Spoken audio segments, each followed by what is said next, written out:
Hi friends, ഇന്ന് നല്ല എളുപ്പത്തിൽ ഉണ്ടാക്കാൻ പറ്റുന്ന ടേസ്റ്റി ആയിട്ടുള്ള ഒരു വെണ്ടക്ക കറിയാണ്. അതിന് വെണ്ടക്ക ഇതുപോലെ നീളത്തിൽ മുറിച്ച് ഒരു പാനിലേക്ക് വെളിച്ചെണ്ണ ഒഴിച്ച് അതിലിട്ട് വാട്ടി ഒന്ന് മാറ്റി വയ്ക്കുക.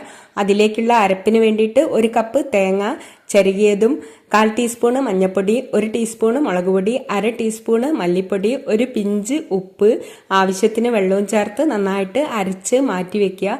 പിന്നെ ഒരു നാരങ്ങ വലിപ്പത്തിലുള്ള പുളി പിഴിഞ്ഞതും, 2 പച്ചമുളക് കീറിയതും, ഒരു ചെറിയ കഷ്ണം ഇഞ്ചി ചതച്ചതും കൂടെ ഒരു ചട്ടിയിലേക്ക് ഇട്ട് കൊടുക്കുക. പച്ചമുളകൊന്ന് കൈകൊണ്ട് ഞരടി കൊടുക്കുക.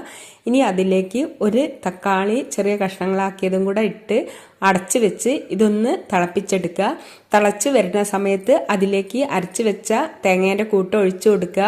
ആവശ്യത്തിന് ഉപ്പ് ചേർത്ത് വീണ്ടും തിളപ്പിക്കുക. തിളച്ച് വരുമ്പം വാട്ടി വെച്ച വെണ്ടക്ക അതിലേക്ക് ചേർത്ത് 4-5 മിനിറ്റ് തിളപ്പിക്കുമ്പോഴേക്കും കറി റെഡിയാവും. ആവശ്യത്തിന് കറിവേപ്പിലിട്ട് ഈ കറി ഇറക്കി വെച്ചതിന് ശേഷം ഒരു പാന് വെച്ച് 1 ടേബിൾ സ്പൂൺ വെളിച്ചെണ്ണ ഒഴിച്ച് 1/2 ടീസ്പൂൺ കടുകിട്ട് 4-5 കറിവേപ്പില കറിവേപ്പിലയും ചേർത്ത് 4-5 ചെറിയുള്ളി അരിഞ്ഞതും 2 വെളുത്തുള്ളി അരിഞ്ഞതും കൂടെ ഇട്ട് ഒന്ന് മൂപ്പിച്ചെടുക്കുക. നല്ല ബ്രൗൺ നിറമാവുന്ന സമയത്ത് 1/2 ടീസ്പൂണ് മുളക് പൊടി ചേർത്ത് ഒന്ന് മൂപ്പിച്ചെടുത്ത് കറിയിലേക്ക് ഒഴിച്ചു കൊടുക്കുക.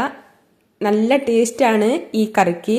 നല്ല ഒഴിച്ചുകറിയാണ്. എല്ലാവരും തയ്യാറാക്കി നോക്കുക. ഇത് അടച്ചു വെച്ച് 4-5 മിനിറ്റ് കഴിഞ്ഞതിന് ശേഷമാണ് സർവ് ചെയ്യേണ്ടത്. എല്ലാവരും തയ്യാറാക്കി നോക്കുക. വീഡിയോ ഇഷ്ടപ്പെട്ടാൽ നിങ്ങളെ ഫ്രണ്ട്സിനൊക്കെ ഷെയർ ചെയ്ത് കൊടുക്കുക. താങ്ക്